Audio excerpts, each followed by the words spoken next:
Здравствуйте! В эфире «Агробизнес», в студии Роза Хузина. И вот ряд тем, о которых мы сегодня расскажем в выпуске.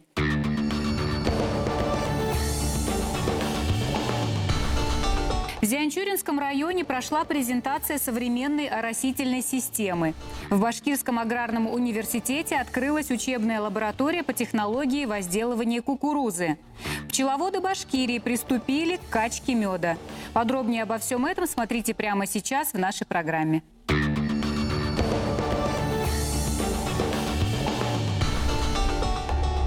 У пчеловодов сегодня началась горячая пора. Наступило время качки меда. Первым нынешний урожай оценил и наш корреспондент Анвар Аслямов.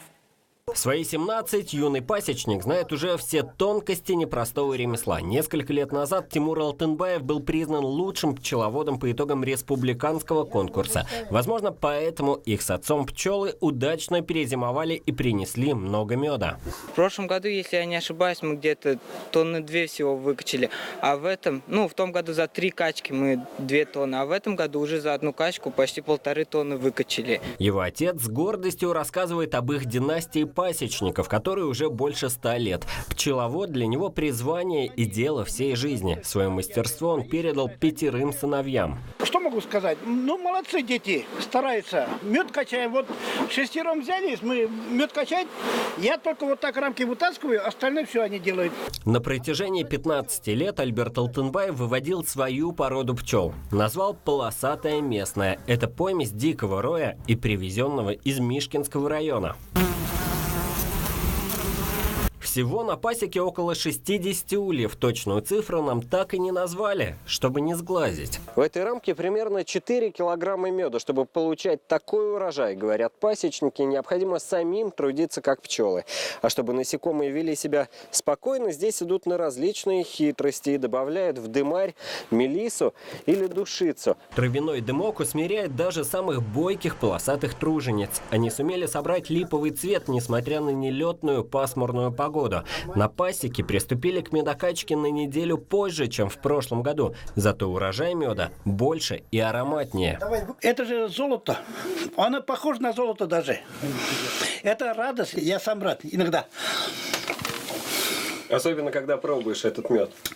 Ой, каждый день, если когда, конечно, надо есть потом. Тем пчеловодам республики, что рассчитывали на полевой мед, повезло меньше. На пасеках рядом с обработанными пестицидами полями в этом году зафиксирована массовая гибель пчел. Но на объеме продукции это скажется не сильно. Уверены в региональном Минсельхозе, общий объем товарного меда в среднем сократится на 1,5%, то есть минус 90 тонн от общереспубликанских 6000 тонн лакомства. А значит, и сильного повышения цен на золото пасек не предвидится. В Зианчуринском районе прошла презентация современной оросительной системы на базе одного из хозяйств. Чудо-установка была продемонстрирована в деле для аграриев со всей республики. Все подробности в специальном репортаже Алины Каматовой.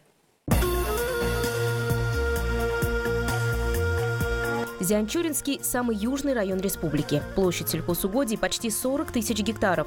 Но условия для выращивания урожая в этой части региона совсем непростые. Последние несколько лет зианчуринские поля страдают от засухи. 2019, увы, не стал исключением. Дождей в этом году район еще не видел. Надо признать, что аграриев эта засуха уже не пугает. Здесь заработала современная оросительная система. Этому поливочному комплексу в республике пока нет равных. Его цена свыше 70 миллионов рублей. Но эти затраты полностью оправдались, уверяют местные сельхозработники. Все лето температура воздуха в этих краях не опускалась ниже 30 градусов. Палящее солнце беспощадно выжигало почву. И новый комплекс спас посевы от гибели. Вот мы очень довольны, то, что вот уже початок сформировался, сегодня уже процесс опыления идет. И причем не один початок, а уже по 2, по 3 початка образовалось. От того, что именно поливали, влага была достаточно. Динар Калимуллин представляет инвестора в нашей республике. Он уже почти 20 лет работает в сельском хозяйстве Башкортостана и знает эту сферу изнутри.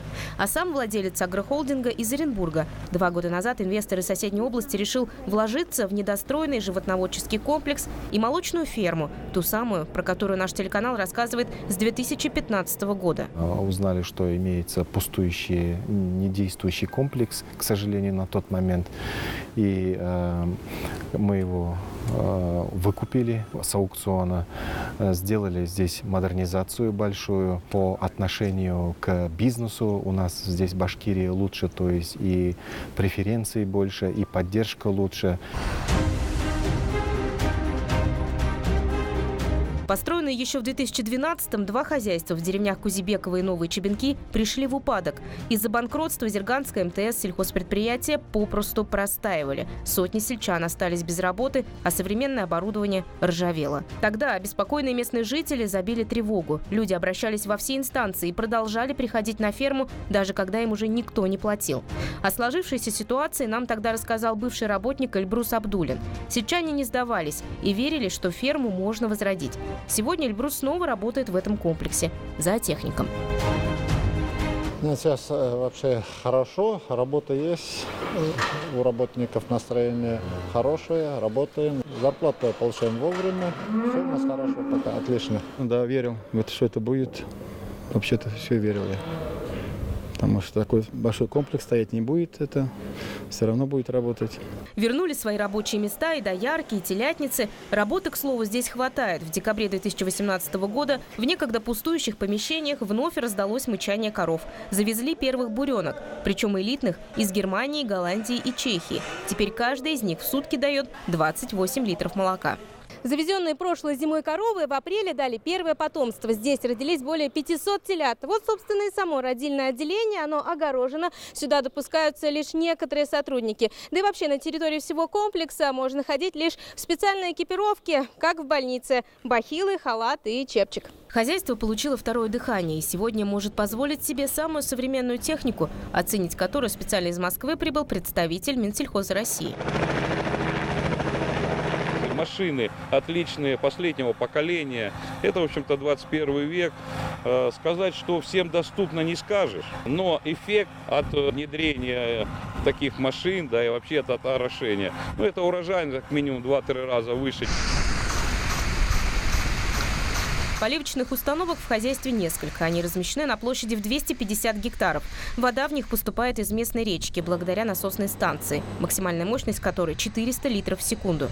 Станция автоматизирована, а за исправностью ее работы оператор следит прямо по телефону. Мы просто пальцем можем убрать обороты двигателя первого насоса. Также можем убрать обороты и второго двигателя.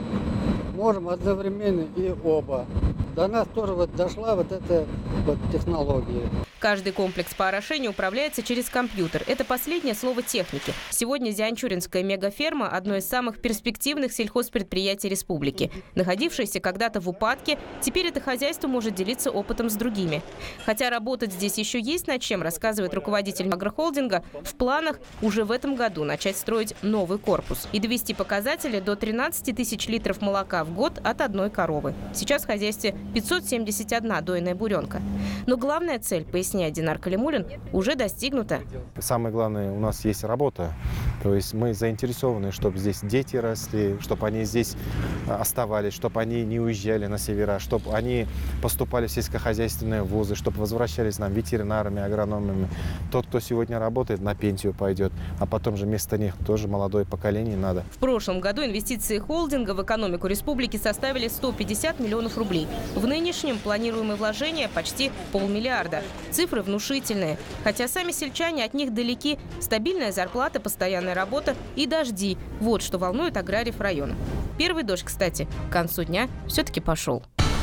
Ну а сейчас к другим новостям недели. В Башкирском государственном университете на днях открылась новая учебная лаборатория по технологии возделывания кукурузы. Занятия по изучению биологических особенностей кукурузы будут доступны для агрономов, инженеров, сельхозпроизводителей в рамках курсов повышения квалификации. Сочетание башкирских и кубанских традиций выращивания этой культуры непременно приведет к появлению уникальных гибридов для дальнейшей реализации, отмечают специалисты. Сегодня на этом все. С вами была программа «Агробизнес» в студии Роза Худина. Смотрите нас ровно через неделю в это же время на нашем телеканале. До свидания.